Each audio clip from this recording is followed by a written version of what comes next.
Hey, welcome to the Climbing Daily Wednesday news show. It's been a minute, but there's been lots of news, so we've come back with this guy. So before we get into the news, I probably should introduce who this guy is. It's none other than... I'm Dave Searle. You might recognize me because I used to be a Climbing Daily presenter at Epic TV. Hello and welcome to the show. Hello, hello, hello, hello. Now, you might recognize him also because he has an Instagram channel, a YouTube channel, where you create content about the mountains and about climbing and about skiing. Yeah, exactly. Yeah, basically giving knowledge away from my experiences, talking about gear, talking about, knots and ropes and skiing stuff in the winter, but a lot of climbing stuff in the summer. A lot of interesting stuff, and it's all for free. That's the key point. That is the key point. Don't forget it. Okay, we're going to speak to more Dave about what he's been up to later on in the show, but first up, we have got an IFSC World Cup Series round to talk about coming out of Slovenia. The World Cup Series came to Koper at the weekend, and it was a chance to see whether there was an Olympic hangover for the athletes as the big guns returned to the stage. In the men's, it was a close repeat of what happened in Paris, on a tricky route with a dyno to start and a funky press move early on, which most climbers struggled to get through. In third place, French climber Sam Avezu managed to edge ahead of a cluster of climbers who fell around the 30 mark to secure a bronze medal. However, as it was in Paris, Toby Roberts of Great Britain and Anraku Soratu of Japan seemed to be operating on a level up from the rest. Toby came first, and even though he seemed to struggle early on, in his trademark style, he climbed through the pump and made some big moves through the head wall to finish on hold 40. And that was good enough for the win, as Soratu, who had previously looked comfortable on the route, slipped on hold 35 to hand the gold medal to Toby Roberts. In the women's, it was a similar story with familiar faces on the podium. The same nationalities made it up, but instead of Brooke Rabatou, it was a 17-year-old Annie Sanders of America who took the first medal of her lead climbing career, as she took bronze. In second place, it was Jessica Piltz, who has been in a rich vein of form of late. Her Olympic bronze came off the back of some impressive performances in the World Cup, and once again here, she showed some excellent fight to take her to the 40-plus score. But it was Janja who doubled up on her Olympic gold with a win in her home country. With the crowd getting noisier with every move, she fought her way up within moves of the big final dyno, which everyone was excited to see, but it was not to be as she slipped off to instant dismay from the crowd, but then followed by wild ecstasy.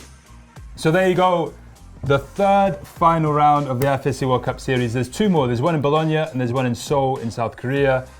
It's looking pretty close to the top, but I reckon Janja Garnbret's going to, if she carries on her vein of form, she'll probably carry on and she'll probably win it. And it's going to be close between Toby Roberts and Anraku Soratu to win it in the lead. But yeah, effectively, like the Olympics, those guys won and they've carried on that vein of form. Yeah, they're just looking super strong. I mean, that would be such an amazing year for Toby, wouldn't it? Winning gold medal in Paris and then the World Cup, it would just be... Yeah, the Great Britain men's climbing hasn't ever really seen somebody like Toby Roberts. There was a guy back in the early 90s who won 4 World Cup rounds, and so that's the record to date, and he's already broken that at the age of 20. He's already won a Olympic gold as well. It's insane. Like just watching him climb up that head wall, like he looked like he was really struggling, and he just like carried on. He doesn't look like he's struggling that much, but he's just kind of like keeps it like composed. It's just super cool to watch. Yeah, good stuff, Toby. Awesome to see. Nice one, Toby, and nice one, Janja. Well done to everyone who got on the podium. Okay, next up, we are going to do a roundup from Flatanger, where things have been kicking off. Stefano Ghisolfi is currently in Flatanger, projecting his ultimate prize, Silence, the Adamondra 9C. But in his spare time, he has been ticking off some routes. Last week, he made quick work of the Illusionist and Purgatory, and in the last couple of days, he has made an ascent of Brunhilde Low Start, a 9A route which has a start on Thor's Hammer. On his project of Silence, in a quick interview with 8A.nu, he says he has done all the sequences, but is yet to try it from the ground up. So maybe a bit of a way to go for Stefano, time will tell. Speaking of Thor's Hammer, Finnish climber Andy Goldstein has reported on his Instagram that he has managed to make an impressive ascent of the route, which is a 9A/+. Andy, who is probably more known for his bouldering, but still with some 9As to his name, fought on the climb for an hour before clipping the chains. He'd been working the route for 2 weeks in June and came back to finish it off in August. And the big news, Alex Megos has had a hugely impressive couple of months in Flatanger, where he has made 2 historic ascents of Adamondra routes. Firstly, the chains were clipped on Change, the 9B Plus route, 2 weeks ago after only 5 sessions, making him the 4th ascensionist of the route. And then, in the past couple of days, Alex has repeated the other Adam Ondra route, Move, making him the 3rd ascensionist of that route after Adam Ondra and Seb Boin. On his Instagram, he is quoted as saying, "Absolutely inspiring that Adam did the first ascent more than 10 years ago. He could have given it 9B Plus without knee pads in my opinion." So he has given the proposal of an upgrade to 9B/Plus, in the same way that Seb Boin did after the second ascent. Alex Megos is back on form and the 9B counter is alive. It seems like Flatanger season is well underway right now. Good conditions up there reportedly. Nice cold sending temps, so maybe we're going to see some more action up there this season. Yeah, and it's also I think important to say that after Alex did Move, Jorge Diaz-Rulo made the 5th ascent a couple of days afterwards. So you're absolutely right. What I find interesting about this is that we always had like different periods in the calendar, like Spain calendar, foreign parts in the calendar. Flatanger has been a recent development. Since Adam Ondra went and developed that cave back in like 2010, 2011, it's now become a place where people go to, and I imagine the tourist scene is kind of picking up as well. But honestly, Teresa has been there for a month, has been having the best time, been climbing like these crazy mountains, like big multi-pitch days. Maybe she can report on whether salad sales are up in the area. That is an excellent question. I'm going to get to come back about that one. Right, next up, we have got some amazing news from Mr. Kilian Jornet. Kilian Jornet has once again reminded everyone that he's one of the best all-round athletes in the world by destroying the record by 41 days. The feat is to climb all the 4,000 metre summits of Europe, which is 82 in total, all powered by human exertion, i.e. bikes and feet. Kilian combined biking, climbing, mountaineering and trail running to complete the challenge in just 19 days. The previous record of Uli Steck in 62 days was very impressive at its time, and then also recently at the start of the summer there was 2 Austrian guys, Peter and Kürgel, who'd also done the paragliding challenge, which basically links the whole thing using paragliders to go between the different peaks. However, Kilian's record is mind-blowing, doing all 82 peaks in under 19 days. That's 1,207 kilometers covered with 72,233 meters of elevation gain throughout the whole 19 days. So that's, like, I can't even really get my head around it, how crazy that is. Yeah, I mean, speechless would really be the word that I could conjure up for when I heard about that he'd actually finished it in that amount of time, and it was just like I can't really. It's hard to put it into context for people, I think. Yeah. But most of these 4,000 meter peaks, people take 2 days to climb. Some people take 3 days. For example, Mont Blanc is normally done in 3 days. Yeah. And although when you do Mont Blanc, you maybe encompass 2 peaks because you would probably go over the Dôme de Goûter and things like that, but so a lot of these peaks that Kilian was doing are all together, so he can kind of link several up in a row. Yeah. But the fact that he was biking between them, probably sleeping on average 4 to 5 hours a night, whilst also doing more than 3,000 meters or 4,000 or 5,000 meters of ascent a day. Yeah. And just the way that he kind of flowed between everything and it was just, it's mind-blowing. I really think that it's going to take years before we see anything even close to that. Anything near it. I don't think we'll ever see anything near it. I think some of the records that he has set in his time, I don't think they're ever going to get broken. It's just incredible. I think for me, what I think is important to note is that for every one of those peaks, yes, you can link them together, but you always have to start right at the bottom, right? So you're starting, you're not you can't take a lift up to the. Yeah, he wasn't taking any cable cars. He didn't have any rides in a car, so he was road biking in between, and then he would hike or run up to the hut, and just some of the link ups that he was doing, I was looking at it all happening on Strava, and it was just wow, he did it like that, it was just crazy, some of the stuff that he did. But it was, really cool to see. Amazing. We are going to go from there. Now it's the 9B counter. We know you guys love the 9B counter.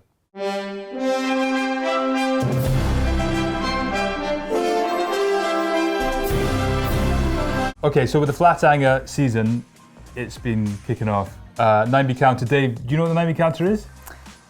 No. I mean, it's pretty self-explanatory. Is it a counter of how many people have climbed 9Bs in the world? He's got it.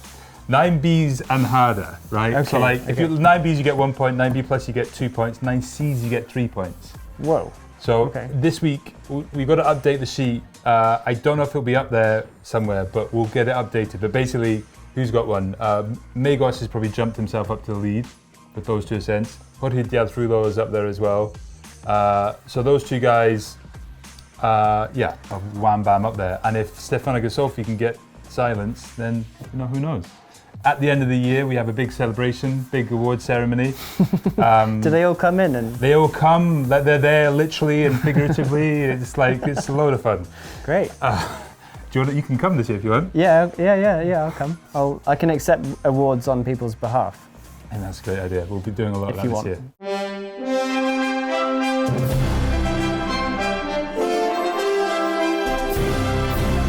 That's the news side of things done. Now we'll get to talk about Dave's latest project. Can we call it your latest project? Yeah, I guess so, yeah. Yeah? Yeah. So if you hadn't looked his hat yet, mine was his Arc'teryx. Yours says?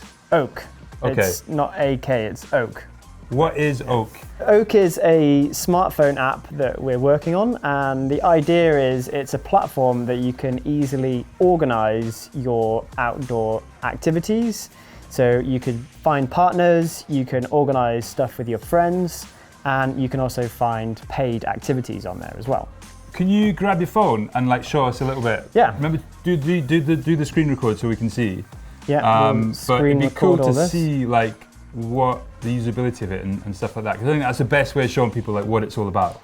Yeah. So here's the Oak logo down here. It's purple basically. Let's go back to the explore page. This is basically where you'd land when you sign into the app. Yeah. And up on the top here, this top kind of row of things is basically community-led activities. So these are people who have signed into the app and they've posted that they want to go climbing. So for example, here's one tomorrow, Tuesday, September the 10th at the Le Topo, which is the new climbing wall very near here. Mm-hmm. And there's some people who are looking for some partners to go down there and have a bit of fun in the indoor wall. So they post on there, and then when you click on it, you can join the tour. Mm-hmm. And once you've joined that tour, I won't join it for now because then I'll have to sign back out again. Okay. You get added to a message board as well. So then you can organize, who's bringing the rope, who's bringing the quick draws if you're going climbing outdoors, or who's bringing the bouldering pad, for example. So basically it's just a way that you can list out all the details of what you want to do specifically,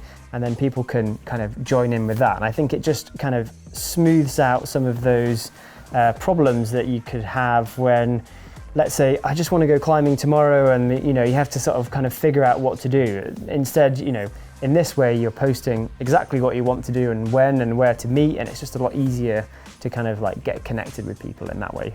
Okay, so let's say, for example, I want to go climbing tomorrow, and I want to go climbing in Chamonix, for example. I don't necessarily know anybody that I want to go climbing with. What would kind of be the steps I take? So I'd kind of talk us through it. I mean, the first thing is you would download the app. It's free to download. Okay. And it's free to use as well? Free to use. There isn't any subscription or anything like that. So that's really important. So you just have to create an account. Yeah, you basically just create an account. So yeah, really easy to do. And then once you're in the app, the most important thing is to fill out your profile. Okay. Because that's going to be kind of what shows people what your experience is, what your level is, what you've done in the past. It's just a really important thing for people to see, who you are. Okay.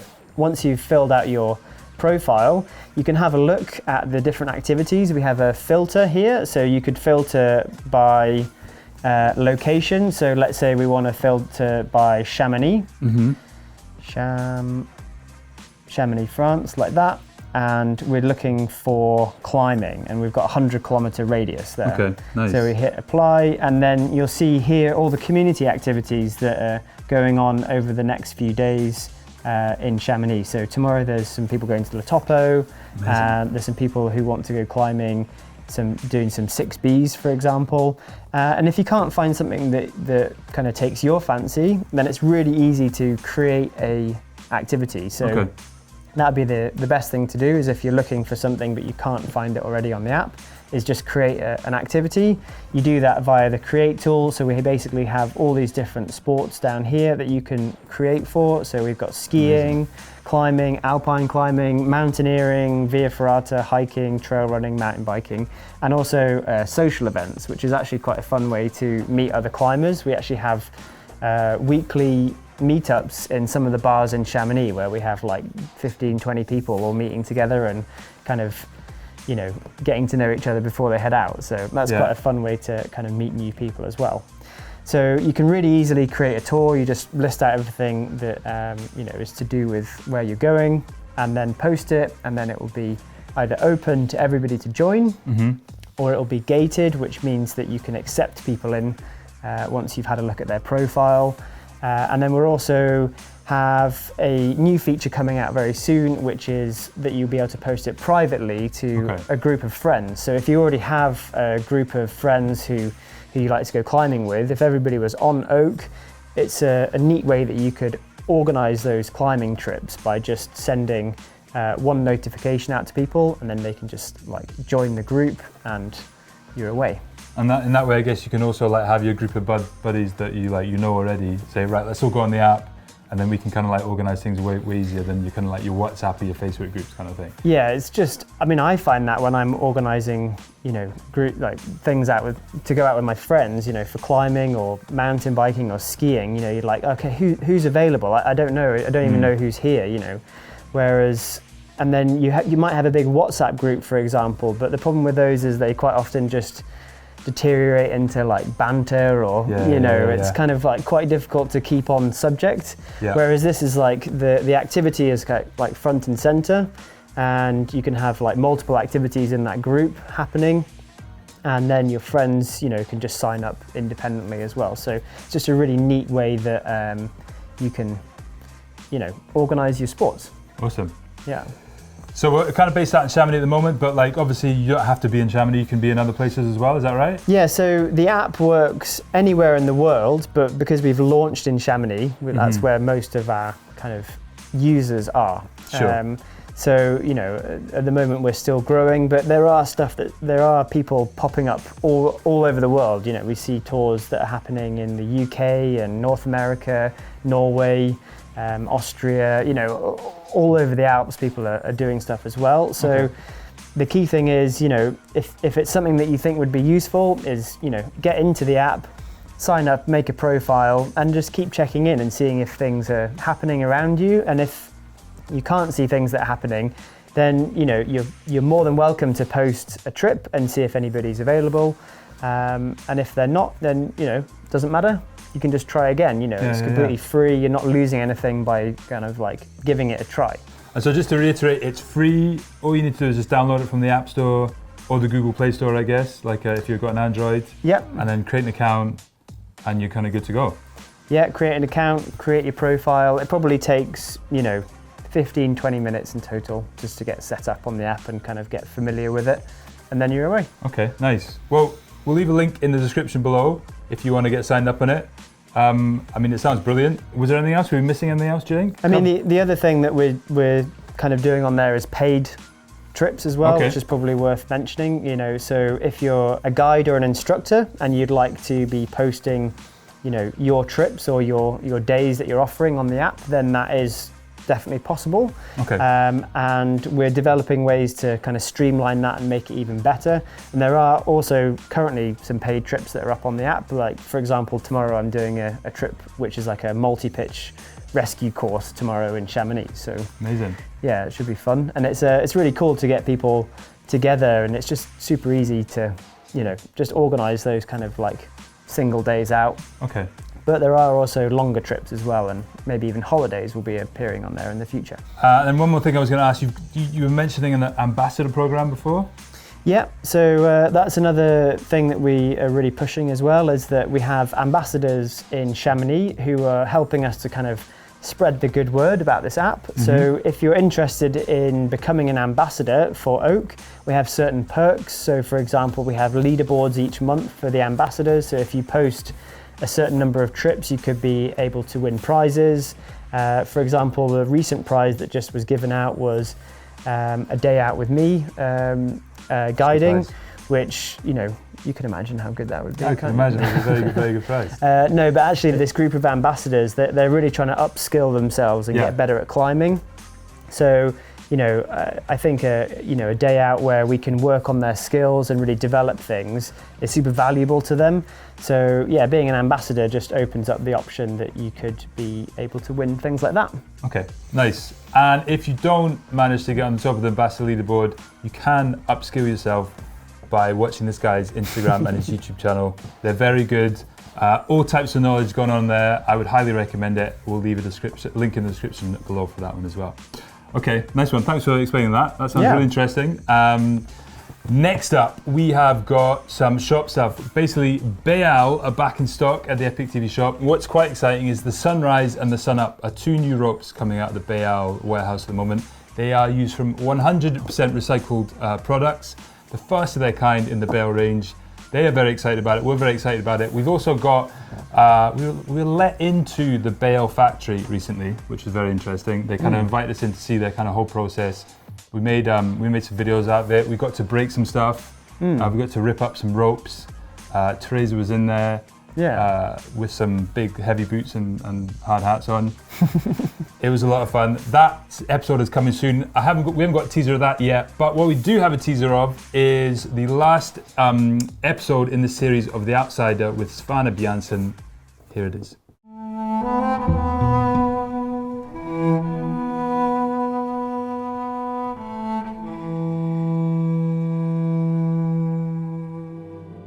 So when Svana came back from Shanghai, the idea was to stay in Innsbruck for like a small but intense block of lead climbing. Because we really felt that I was missing a bit of training in lead. Well, a lot of training in lead because of the injuries.